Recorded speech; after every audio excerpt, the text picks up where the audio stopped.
you believe it? Episode number 42 of Wassup Flobo After Hours, and as I, of course, Flobo himself. You can catch me live right now on Facebook, on YouTube, on Twitter, and on Twitch. It is that light Monday night delight where we sit and chat with people who are doing things, having things, believing in things, and all that jazz. I want to give a big week. As always, I gotta say, big shout out to members of the Boisterous crew. That's what we call our Patreon. Patreon.com/FloboBoys. You too can help support the homie and the creative arts. And this show would not be possible without them. So I have to give a big shout out to Christopher C, Crazy H, ACH, Edric P, Oliver E, Princess Leia, Matthew C, Lindsay U, Richard R. You guys make this show a reality. But it's not about me talking about people who are supporting me. It's about giving you premium content you got to share with your friends. Now, my guest today has done it all. We're talking voice acting, we're talking music, and is a host of the Art of Letting Go podcast. Give it up for Mike Brown. How's it going? Thank you for having me. Thank you so much for having me. Man, you do it all. If someone ever saw you at a party, what would you say you do first and foremost? If someone saw me at a party? Yeah, so like, what do you do? Like, how would you describe all the different, pursuits? Because you do a lot. So I feel like I would probably start out by saying I kind of, sort of, but I'm trying to change that. So I would say I'm just an artist and a teacher. Okay. What do you teach? I teach elementary school music. Oh, I couldn't have the patience for that. No, I couldn't do it. It's pretty fun. I feel like the kids make the job easy. The adults make it hard. Oh yeah. In what way? I just don't like doing meetings and stuff like that. Like I just, do the work and teach and learn at the same time. Yeah, I hear you. Music is something I've tried and failed plenty of times. I can name you all the instruments I have or are purchased: guitar, harmonicum, the bowron, the triangle. All of them too difficult. The piano. I mean, whoo! Like, how do you tell someone or a kid like who's trying, they're frustrating, at the age where they cry when they don't get what they want? How do you get them to keep pushing forward? I tell them there's no right or wrong way, and I always let them know like it's on them if it sounds good or not. Because a lot of times they may play something or do something, and they'll ask, "How does this sound?" And I always ask them first, like, "What do you think?" And if they tell me they like it, I love it. What? Okay, I respect that, but there's sometimes you miss a note. You can't be like, it's whatever you want it to be. but this is the thing: music is a language, so if we all speak English differently, we're all going to communicate with music differently as well. I'm not knocking the vibe. I respect the vibe. But if we are reciting Mary Had a Little Lamb and I just go off on a tangent, at some point you can be like, yo, that's not it. That is not it, cuz. Or I feel you, but it might be your own way of expressing Mary Had a Little Lamb. Wow. We need more artists that are creative. We need artists that are willing to step out of the box. So if you sing Mary Had a Little Lamb completely out of key, like you might be on to something. I love it. I'll give you a quick story. At my high school, besides all the other extra things you have to take, we had to take 1 semester of music and 1 semester of art. And my music semester was guitar, and I was terrible, but I made my own song called Alphabet Soup. I played all the open strings. I moved through it. I thought it was good.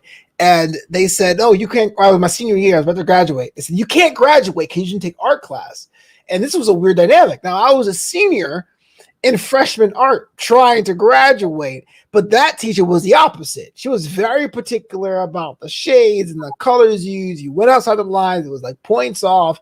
And I've never touched art for a long time after that. So I respect you by saying, it's whatever you want to be. It's open to interpretation. That's what I want to change, because our art shouldn't be about being good or bad. It should just be about doing, Yeah. And I think if we are validating or invalidating kids, like that is going to translate into different parts of their lives. I think for me, especially, like I've seen different parts of my life where I've looked for validation. It's like, if I could give somebody a different way to learn something else, then I'm gonna do it. Damn. Whew, good night, everybody. We got a time. No, I'm just kidding.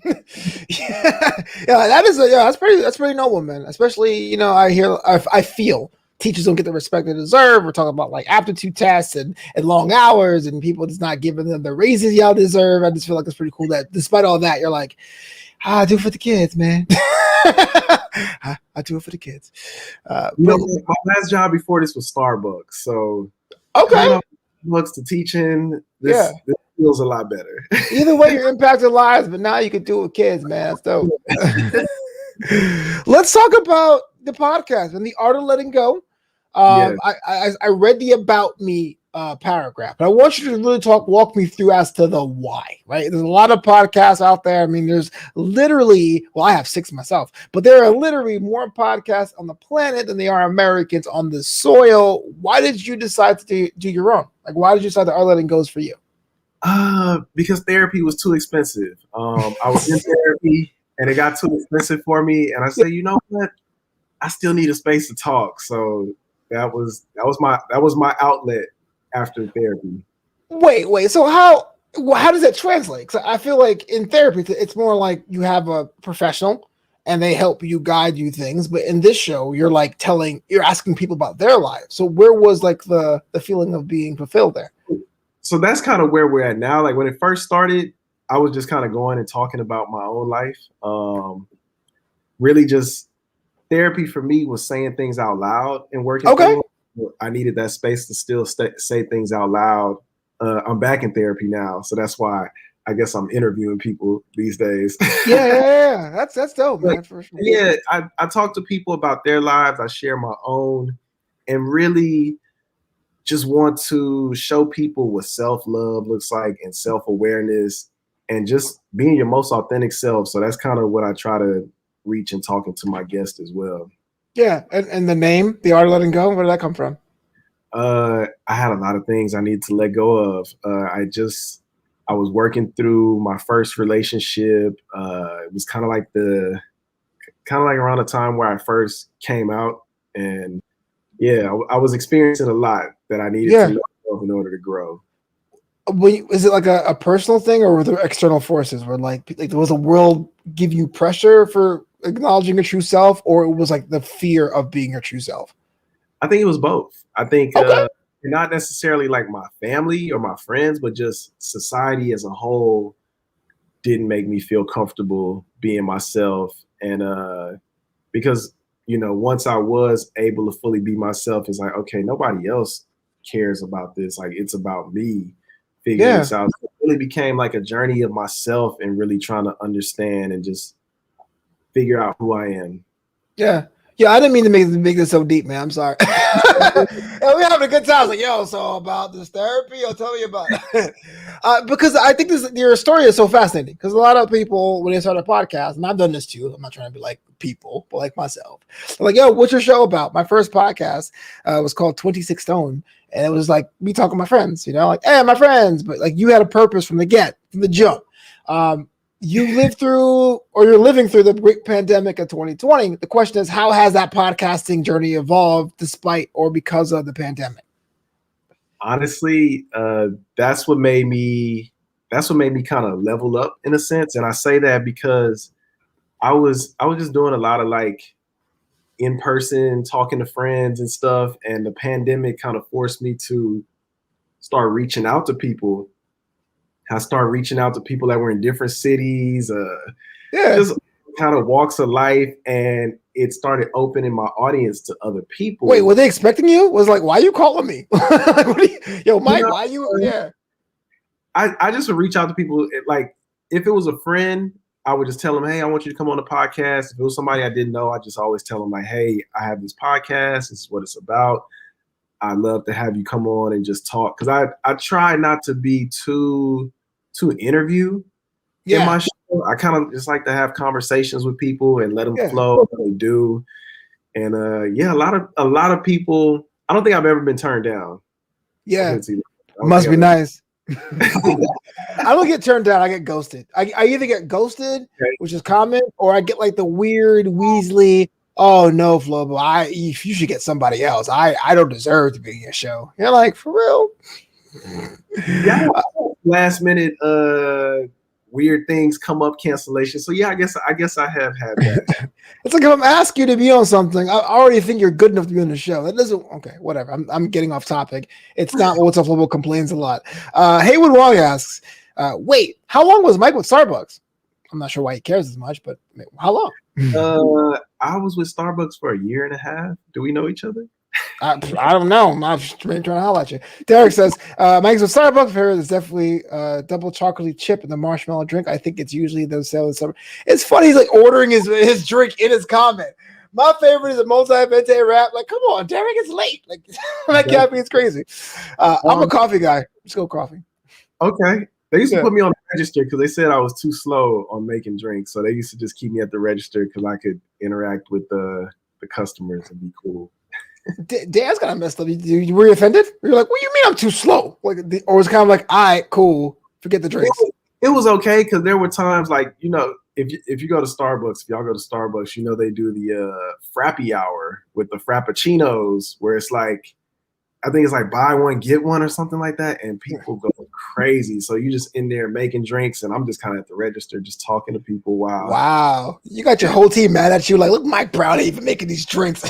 Don't you know it's frappe hour? It's tough out here in these streets. He's in there like chilling out. Yeah, I heard someone told me that to really grow as a person, you should always have a job, either delivery or food service. And I delivered groceries, which is not quite the same, but it is interesting when you have something that's personal as like groceries or your coffee. People act a kind of certain way about their things, you know. And I don't know, it's kind of a stereotype. But have you ever dealt with that person? You had like the long order, or like it was like I deserve this with my extra pumps. Yeah. I mean, I've dealt with people that you spell their name wrong, and it's like it's an issue. So that's why I said working with kids for me is like, this is teaching an adult. I can't teach them anything. I got you. My Starbucks name is Joseph, by the way. Because like if I say Joe, people are like, oh, he made it up. But like no one really says Joseph. That's my thing. Because once you see I would say Flobo, butcher the way it is, including Boflo, then you know something's wrong. But you had mentioned I feel like Flobo would be a great Starbucks name, or I like Flobito too. Too many W's, man. You putting W's, you putting like symbols in it. Like they be like, yeah. One time, I can't remember this. One time I said, my name is Flobito, and they spelt it Humberto, and I was just like, somebody had an uncle on their mind that day. I had no idea. Hey, what up, Charlene? And JLJ Media says, work as a waiter during your breakfast shift. What you know about that, JLJ? You like to be served at brunch. He's a brunch fan. I'm just kidding. So you mentioned therapy real quick. I don't want to get too deep in it because I know it's a personal thing. But no, I'm open. I'm here. All right, we'll get deep in it because it totally is a personal thing. So I heard, because I've never done therapy in my life, but I am in theory open to it. But I heard that there's a stereotype that men don't want to go. That men don't want to get checked out. Is that true in your experience? Is it a stereotype? How much factual it is from fiction? I think it's probably some fact to it. Just because, you know, none of us really know. You don't really know about therapy unless you know somebody has been through it. Like most of my therapy ideas came from TV, and it was somebody laying on a couch or something to that effect. And I just think men aren't very open in general. So it's kind of hard to get somebody to go somewhere where they have to open up. It's not natural. Was it a voluntary thing for you, or was it kind of like a, yo, man, you really hit this up kind of a thing? Like a nudge? You know, one of my best friends suggested it to me because I felt like I would probably just unload on him all the time. And he's like, you know, you should go to a place where you can get an unbiased. Oh, he passed you off? That's cool, cuz. Yeah, well, he's a therapist. Okay, gotcha. So I was like, you know what? I'll check it out. And when I first checked it out, it was kind of hard to open up. And, you know, when you sit across from somebody and they don't say anything, or they're just sitting there and just nodding, it's like, what am I even talking about? What am I here talking about at all? You know? And the best advice somebody gave me was to be open. Like, be open. Like, if you feel uncomfortable, and that's what I did, because I felt uncomfortable with the therapist, and my friend told me, let her know. And I told her, and we had a conversation about it and we explored it. And once we explored that, it just started leading so many other places. Man, what happens if you get like in the rhythm and like time is up? Are you kind of like, oh, for real? Like, you pay for extra time, or is it kind of like, nope, that's it? No, that's your time because that's all you need. Okay, you know, I don't. No, you put it beyond, bro. You carry it with you, and it because I'm sure like for the most part you have sessions where you leave and you're like kind of thinking about what you just shared or what you experienced in that space. Yeah. Charlene says, "Are you scared of therapy?" No. The answer is, Charlene, is usually, from my experience, is that when I have anxiety about things, it's usually financially based. And well, if I'm worried about money, I'm not going to put up for a therapist. I know there's free programs out there, but I would like to have like a classic relationship with a therapist. That's why it hasn't quite lined up for me. But if I had to go, or if it was suggested, I would. That's why I was wondering about when I'm hearing about men don't wanting to go, and whether that was a stereotype or things I have heard. Because I am open to it, but I have never yet gone.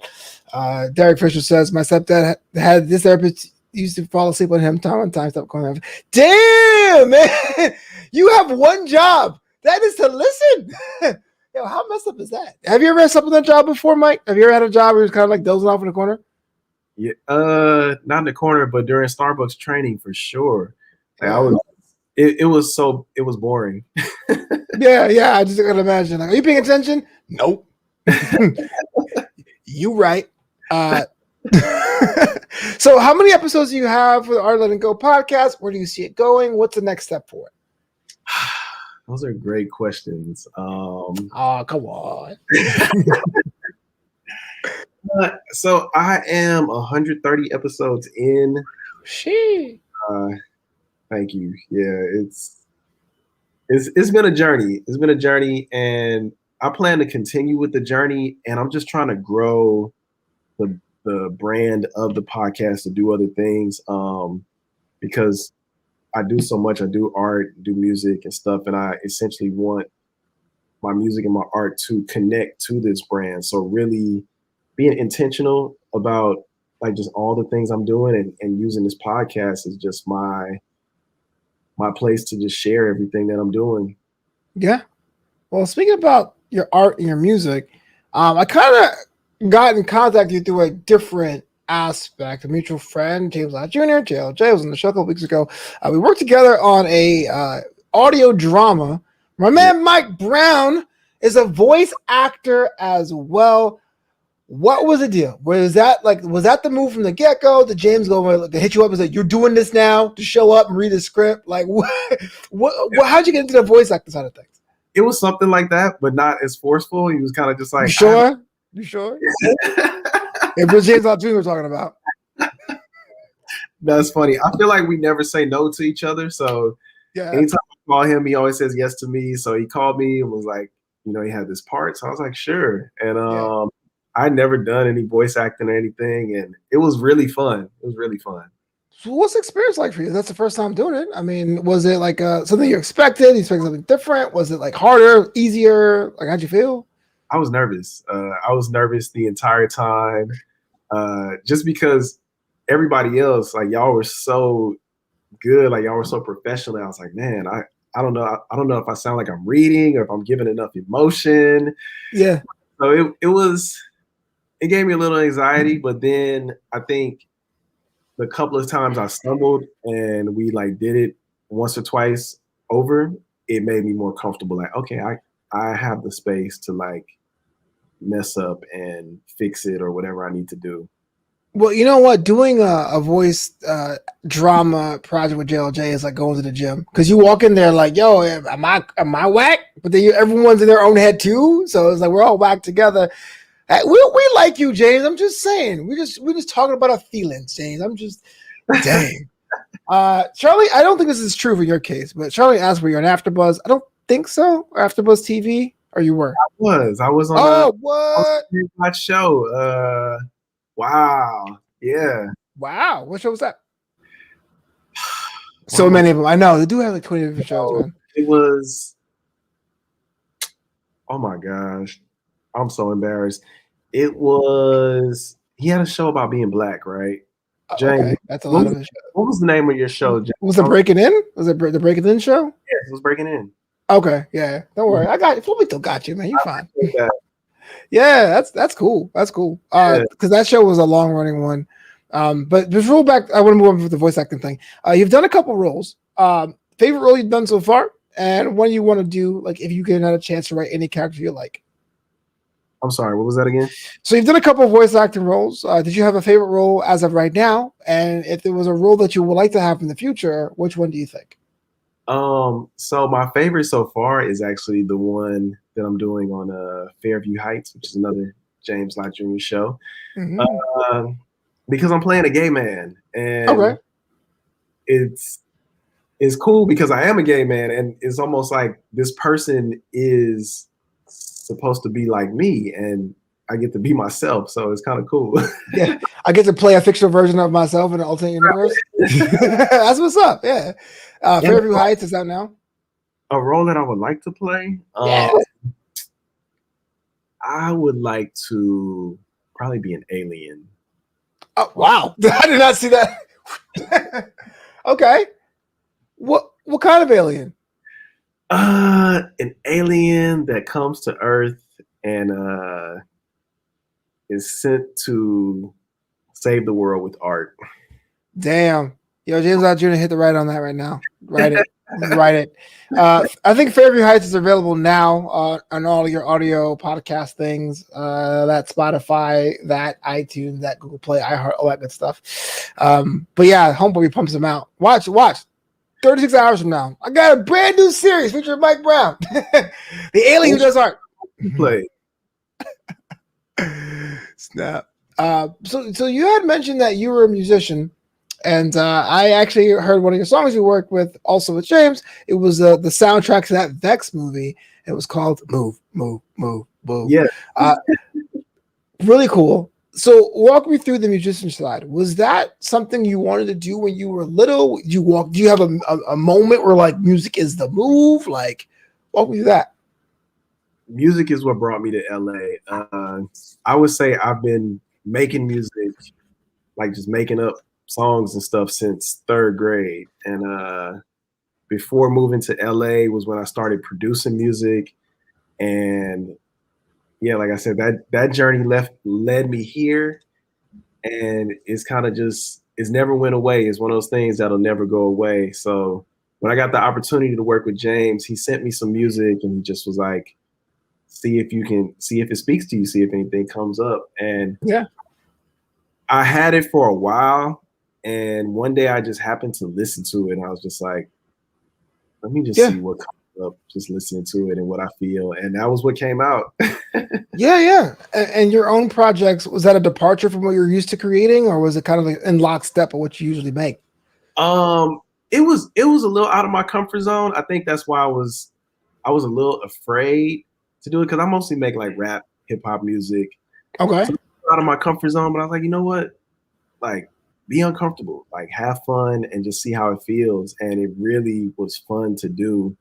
With my own projects, like my own projects feel harder to do for me because sometimes they feel a little too personal, and I'm trying to break out of that. Like, okay, just doing it for the pure joy and not caring about, I guess, the perception of what it is or what in my mind I think it has to be. Sure. Because it makes it hard. Why though? Why is it hard? Like what comes out? Like what's like the biggest pressure you have when you're like, oh, the mass appeal versus inside my soul? Honestly, right now I don't feel pressure, but I think in the past I felt pressure from, like, once you kind of get once you get paid for your ideas and your creativity as a young person, at least for me during that time in my life, it was like I have to create to keep receiving this money as opposed to creating for the pure joy of creating, because that's how it started. You know, it started that way, and then it kind of got tainted because once I started making money and it was kind of coming in consistent, I was like, you know what? I don't need a job. I quit my job, and then, you know, the music money starts slowing up. And it's like, okay, how do I make more of this? And how do I keep getting this to come in, as opposed to saying like, that's not how it came in the first place, you know? Yeah. So, wow, because it's funny because a lot of us go through that as creatives. We love things for fun, and then there's that the pressure now more than everything. I was like, yo, how you monetizing it? How is it the hustle or anything like that? But you found a way to make money for a bit, but there really is like feeding the beast. And so I can tell you this time last year I had one podcast, now like six, and like there's these spitting plates or whatever.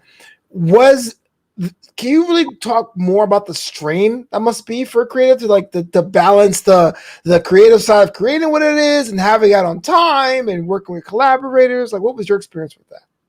I musically I collaborated with people as a producer, but never as an artist because of fear. That was the biggest thing. Fear, I recognize, has slowed me up in every aspect of my journey. I think that is what slowed me down, but not stopping me, if that makes sense. Yeah, quicksand.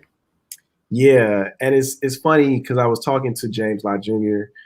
about how we all kind of romanticize like what the life of an artist is. So for myself, seeing somebody like Pharrell or seeing somebody like Kanye and seeing videos of them being in the studio and stuff, I just thought like that's what it's supposed to be. Like I'm just supposed to always be in the studio and always working on music and always doing this and not recognizing like, my artist life is what I make it.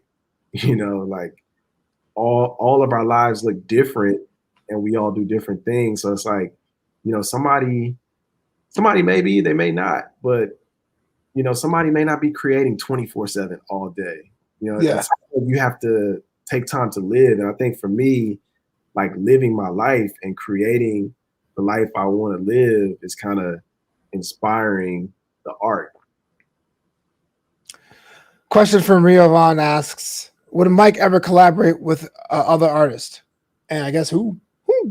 Of course, I would for sure collaborate with anybody. As long as it feels good and it's fun, I would definitely work with anyone.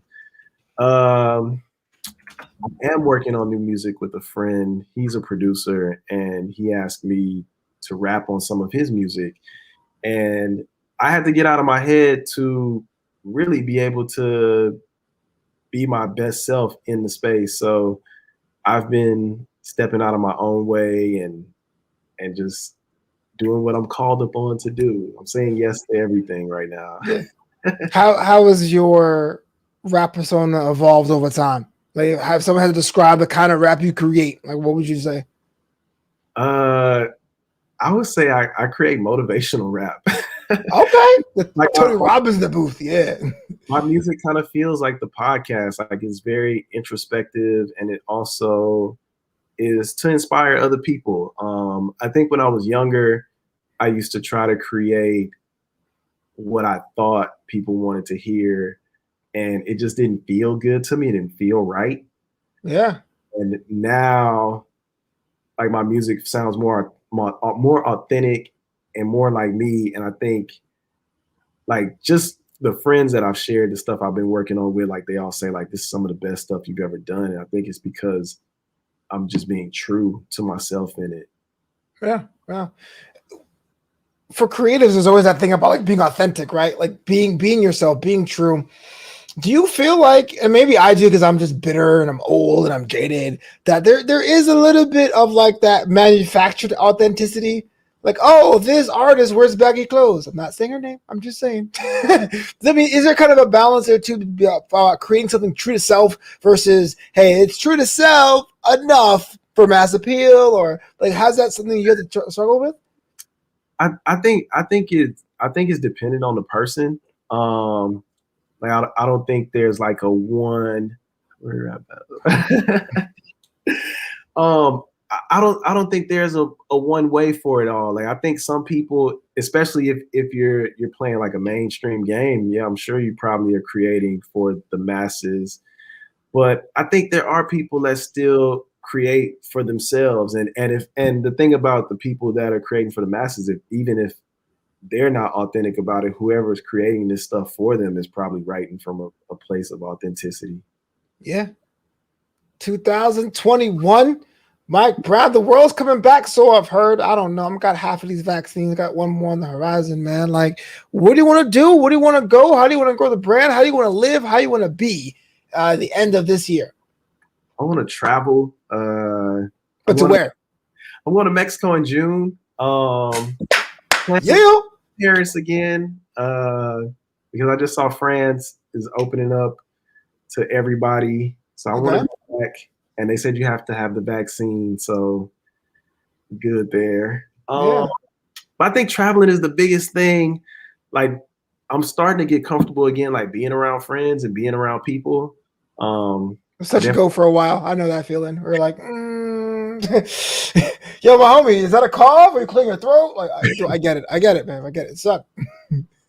It's funny to me how much people apologize now for like sneezing and coughing. Like before, people would just cough, sneeze, and now people are like, "I'm sorry."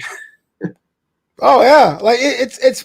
I was out at a party. Not party. I was out like at a lounge a couple of weeks ago, and it was like this thing where it's like, man, all right, no one's wearing the mask. Do we do the whole like, so what's your favorite vaccine?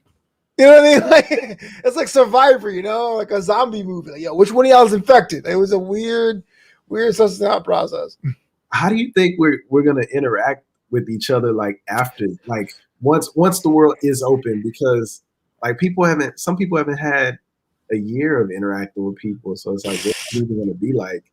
This guy, I'll tell you one thing, man. I don't really know what the rules are gonna be, but I am not doing that stupid elbow. Hey. Dude, I'd rather just nod from a corner. I'd rather text you sup than do that. Like, I don't want to see the point of that whatsoever, man. But I don't know. You know, I was at the grocery store last week, and I was wearing the mask or whatever, and this dude rolled up on me like the pandemic never happened. He's like right behind me with his cart, putting things on the conveyor belt. I'm like, am I wrong if I tell him to push back? Or are we past that point now? I lived the whole year at 6 feet. It's a crazy vibe, a crazy time, man. But I cut you off. I'm sorry. 2021. What does Mike Brown want to do, man? Mike Brown wants to go to concerts. Mike Brown wants to go to museums. Those are like the main things. Yeah. I mean, I feel comfortable enough now to go on a date. So yeah, I'm there. In real life, in person. Right. Have you virtual dated at all? You know, in the beginning of the pandemic, I did virtual date. Beginning, I got over that. It got lame, bro. No, I'm just kidding. Oh, you know what? I fell asleep during one. Oh no. Yeah, because it was on Zoom and like just kind of staring at a computer screen for a long time. It put me to sleep. I did watch a movie during another one. Did another Zoom date. Yeah. Watched a movie and shared screen. That was pretty different. But it didn't really speak to me too much. The only benefit about doing virtual dating is that I got to shoot my shot with a lot of people I wouldn't have in real life. Like in real life, I'm like, oh, how's it going? But yo, on the laptop, I'm shooting shots from half court. Hey, I got a job. I got all my teeth. It was great. But yeah, real life dates. Wrestling events, as Derek Fisher is saying, or what have you. But yeah, like what would be an ideal post-pandemic date? Like I don't think you'll go eat inside a restaurant. Like what would be something you would do now? I'm freaked out about that. Maybe like a park, or I mean, an indoor restaurant would definitely be nice, or a museum. Yeah. What kind of museums are you into? Art museums, history museums, just museums for the sake of knowledge, or more art than history? Okay.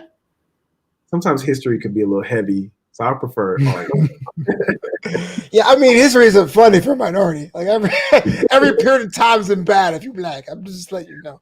I like museums too. In fact, my favorite museum is the New York Natural History Museum, but I had the membership to the LA one, and that was kind of cool to see.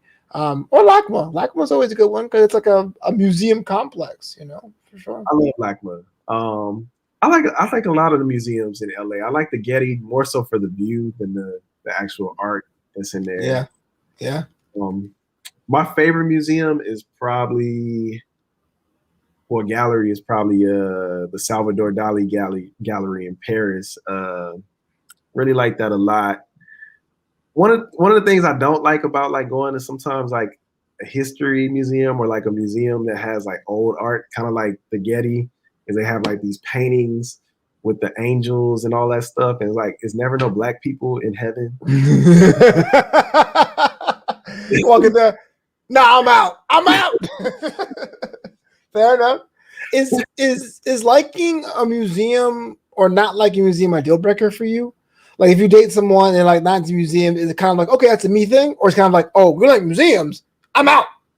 Nah, like you can have your own interests. Now, if we just have nothing in common at all, then that Yeah. might be But there's some interests you can share, and there's some you're like, nah, it's me. But so if the person's like, I'm not like museums, you're like cool with that? yeah. Like I'm kind of a loner, so I'm down to do things by myself. Respect. And people always find that weird. Like you went here by yourself, you went there by yourself. But yeah, like I would go to museums by myself and parks and the beach. Yeah. Alone. Now, I'm the same boat, man. There were times I'll go to Vegas by myself. Like many times I'll go to Vegas by myself. The reason I'm asking you is this, and this is totally what I can say now as a guy in his mid-30s. My last girlfriend didn't like pro wrestling. And it was cool because it was like it was a me thing. She would have her other things and I was me thing. But like now as a single man, I'm like, yo, the next one better be damn sure a wrestling fan. Because I watch so much of that stuff a week. We gotta talk about something. You know what I mean? Like, so I was wanting to see what that was shifted in your mind. And you're like, no, you gotta be a museum person or not. My thing is music. You gotta be into music. Okay. If you and have good taste in music. Okay. If you what does that mean? We gotta have some similar taste. The only artist that I'm okay with someone not liking that I love, that I absolutely love, that can be a me thing, is Frank Ocean. But okay, why Frank Ocean's okay? A lot of people don't like Frank Ocean, and I'm okay with that. But you gotta at least like Stevie Wonder and maybe like Paul McCartney, Roy Ayers, or something. Yeah. I thought you had like some like weird thing, like yo, if you like dubstep, then get on with that. No, but yo, those are good artists. They're a classic good artists. Yeah, you can enjoy your dubstep, but in moderation.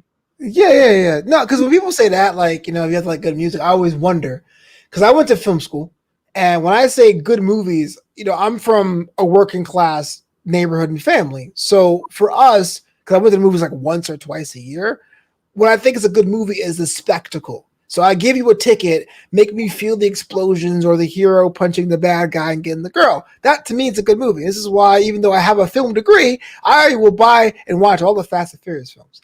But when I was in film school, there was someone who was like, oh man, the good films, like The Bicycle Thief, or you know what I mean? Or like Das Boot. You're like, they're great. I'm not knocking that, but that's a different cinematic experience. So this is why I ask about the music thing. If you're like, oh, you gotta love good music, man, like Carly Rae Jepsen, I'm like, oh, okay, Mike. For me, it's like you don't even have to like the same music I like. Like if what you like is good, like if you could put me on something new that's enjoyable, like you A1 with me. Has there been an artist that a date put you onto? You're like, oh, thank you, like thanks for putting me onto this artist or whatever. Yes. So do you remember Dawn Richard from Danny Kane? I mean, not Danny. Was she Danny Kane? No, she wasn't Danny Kane. She was in. I'm gonna look this up. We'll continue. Yeah, so she put out some music, some solo music, and it was really dope. Somebody put me on Bjork a few years ago. Okay. Really dope. Actually, my first boyfriend put me on Mary J. Blige. I never really listened to Mary J. Blige like that, but we went to a show and she made me a fan. Wait. Now, I'm not here to judge because music is a learning experience, and I'm not going to stop you. Okay, yeah, Rio Von confirms Danny K. I was confused Danny K with that other one, like D32 or whatever. But Mary was like so big, you would have to like go out of your way to avoid her. It's like saying I never got into Beyonce. It's like, how did you not? Because she was everywhere, All I listened to was rap music at one point. Okay. Yeah. I wasn't really listening to a lot of R&B, and I had to soften up to listen to R&B. I have to be in Okay. touch with feelings.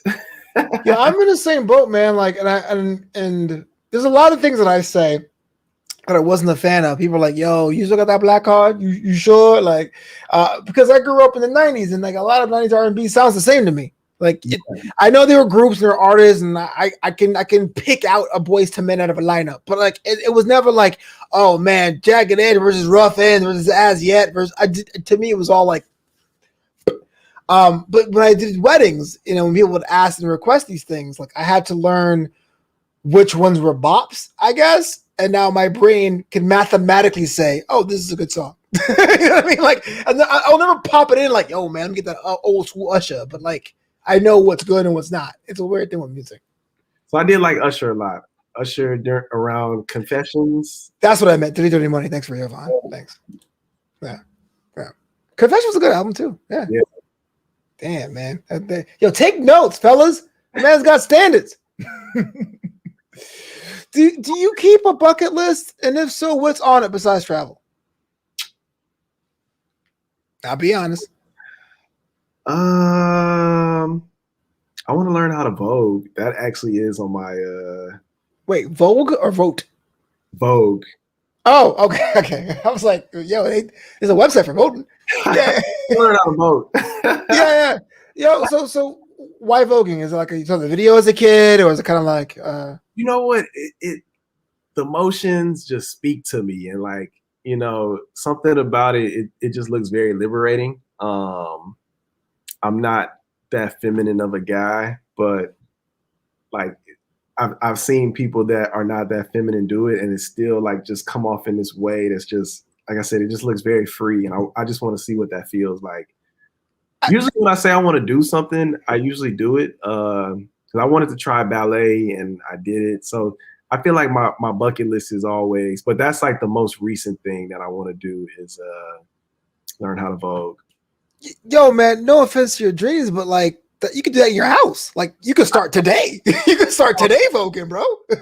But I want to take a class and see. Oh, okay, gotcha. I was like, yeah.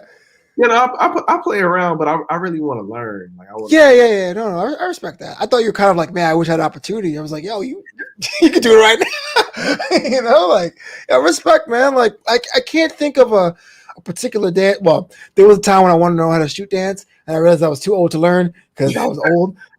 But because I couldn't dance to save my life. But like, I like the fact that look, there is what's expected of you, and that's independent of what you want to do. So by all means, go ahead and do that. But like, I was at the class part. I was like, bro, YouTube University. I say learn anything. My equivalent, I guess, is tying a bow tie, and that I can start today, but it's like someday, maybe someday can tie a bow tie. You know, like it's funny how we kind of put it on a list and go, I'll get to that later, and then you wake up one day, you're 35 years old. This is me, right? Just move it on. But Mike Brown, man, I like the fact that you are open to learning so many more things. You've done so many things. You're inspiring others. I mean, is there something you want to learn to teach others in the future? Like a skill that you want to show up to be like, yo, I'm gonna teach you how to, I don't know, break dance, piano, clean a gun, something, like zip line, hang glide, like. Something that I would want to teach other people is that they can do and be whatever they want to be. Yeah. And that it's okay to be themselves and to love themselves. That's really over anything that I would want people to learn from me. Yeah. Damn, man. Whew. Are you single now? Are you single? Yo, get on this. Yo, fellas, what's up? This dude is like the most thoughtful brother on the planet. I'm just saying. I ain't gonna try to help you up. I don't want to embarrass you. You'll never come back on my show if I embarrass you. My bad. But yo, we gotta roll on. But before we get out of here, Mike Brown, gotta ask you a question. Yes. Are you down to play a game? I am. Yeah, this one here is a classic. This one's called This or That, because you can get with this or you can get with that. I'm gonna give you two options. Tell me which one you prefer and why, because we're just having a good time. We're learning about each other, all that good stuff. Okay, that sounds good. And in the chat, if you want to do this or that with us too, make sure you let us know. I can always throw it in there with the mix. All right. Salty or sweet? Sweet. Oh yeah, what's your favorite sweet thing?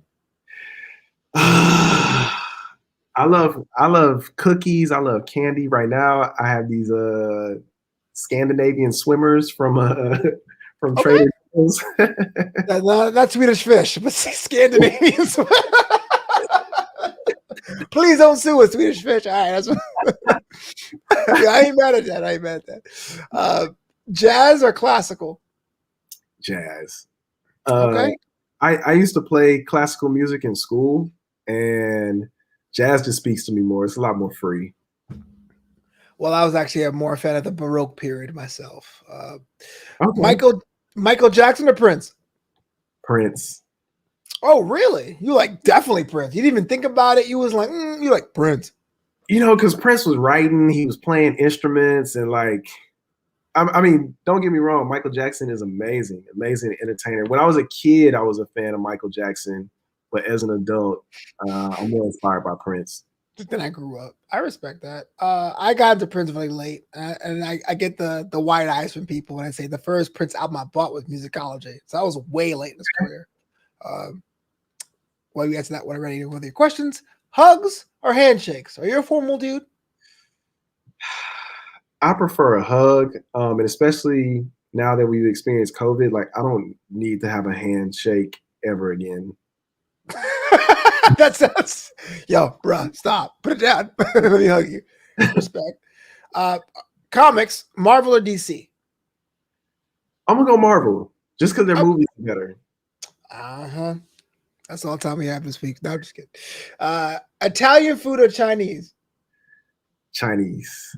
Yo, same here, really. I mean, I like Italian food, but like, I feel like I can make most of that stuff. I mean, not well. Don't have the Italian constituency have my show canceled, but I can I can understand recipes in Italian better.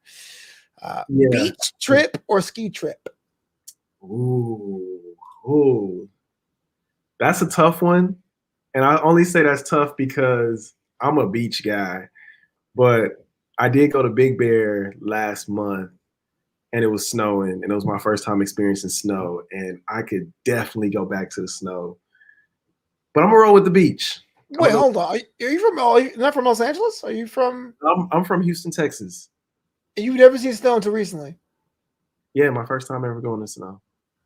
Wow. Well, as someone from Brooklyn, I can't stand it. I don't want to see snow never again, man, because it looks pretty, but it's heavy as hell on the ground. You got to shovel. Okay, sorry. Not about me. Not about me. Not about me. Hoodies or tank tops? Hoodies. Same here. JLJ don't answer this question, but Saturday cookouts or Sunday brunch? Think of the music on both of them, the food, the spread. I'm gonna go Saturday cookout. I'm gonna go Saturday cookout. That's what's up. I'm the same way, man. Like that playlist, the Uncle Mike's mix. You know what I mean? Like, yo, back when I was at the Tender Road. Oh man, that was great. Barbecuing, it was some good times. Hotels or Airbnbs? Airbnb. I am actually too afraid to try it. I've never tried it. I have the app. I never pulled the trigger. I'm too afraid. Too afraid. Wow. Yeah, because if it's bad, I can complain to like a front desk or an organization. Like I'm gonna play into an app. Like I'm good. Just me. Text messages or calls? Text messages all day. But you know what? I'm terrible with both. Because when I'm on the phone, I don't really like to talk on the phone, and sometimes I forget to respond to text messages because I'm doing so many things. And I turned on my red receipt on my phone just so it's Don't do it. I did it on purpose though for myself because like I want someone to know that I read this message and that I'm not just ignoring them. So if you read the message and not say anything, are you not ignoring them?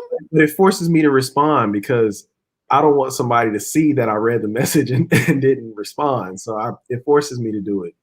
You're braver than me, man. Because when I get a message on Instagram, I'm like, I ain't open that up. I don't want people to know I saw it. I saw the preview quick. I'm good. I don't need to go people. Okay, I'm just saying. It's just, I respect that. Because my dad has it on. I was like, yo, Pops, I know you owe you. I can help you out with that. He's like, no, I'm good. I'm like, all right. But I do feel the kind of way where I'm like, yo, Dad, what's up? Red. Like, ow. I'm trying to get better. It gets overwhelming, especially all the little bubbles on the phone when it shows you like 13, 30, because emails go crazy with like notifications. So sometimes it's too much for me. Oh yeah, I hear you. Death by notifications. I got two more for you. Uber or Lyft? Lyft. Yeah. I used to Lyft. Drive Lyft for Lyft. Oh, nice. And lastly, thank you notes or Instagram shout outs? Thank you notes. Thank you notes for sure. When was the last time you wrote one, man? Oh. Yes, Haywood. It's been a while. It's been a while. I can't even think of the last time I wrote one. It's been a while. So there was a time about 2 years ago, I was like, yo, I'm going to buy a stack of thank you notes. And it's going to be obviously inspired by Jimmy Fallon. I'm going to write a thank you note every week or every month. But then I realized I didn't think ahead. In 2021, it's absolutely weird to ask someone for their address.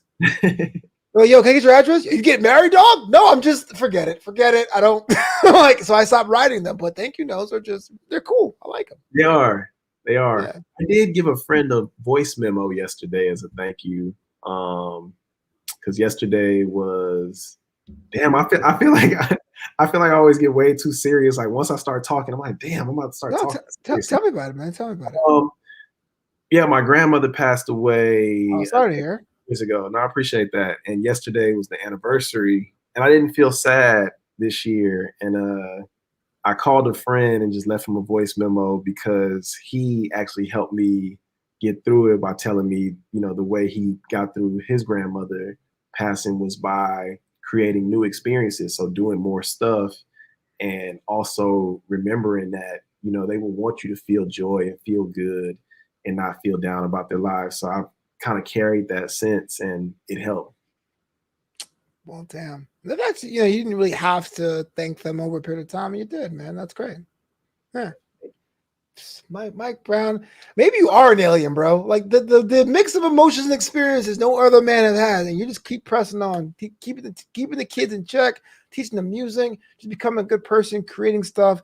The Art of Letting Go podcast is available now wherever you want to listen to your podcast. But Mike Brown, I gotta thank you for being on the show. Thank you so much for having me. Yes, please come back. But where can the world find you? Just check you out, stalk you, hit you up, slide in your DMs, all that good stuff. I was going to steal James Lott Jr.'s line, but you can find me at the Art of Letting Go podcast on all social media. Just Mike Brown, just Mike Beats on some social media platforms. But yeah, you can find me on iTunes under Mike Brown or the Art of Letting Go podcast. And yeah, I appreciate being here. I appreciate y'all being here. This was really fun. Yeah. Unreal, man. Mike Brown's going to do big things. I'm so glad you're on this episode. Look, it's Wassup Flobo After Hours every Monday night at 10 p.m. Pacific. But in the meantime, at Flobo Boyce on that Twitter and on Instagram, flopito.com. Learn more about this show and all the other shows I host at newamsterdam.com, knwamsterdam.com, where I talk about in one of my blog posts the audio drama that Mike and I are on. It's called Mama's Mess. It's Mamas, a series of Mamas. It's a series of Mamas, man. And Mike Brown and I are voice actors on it. I play a rich suck-up guy, which is totally unlike me. Mike is unfortunately dealing with me because of that. So check that out. JLJ Media, thank you so much for facilitating this. I appreciate you as well. But until next time, my friends, after hours are closed. The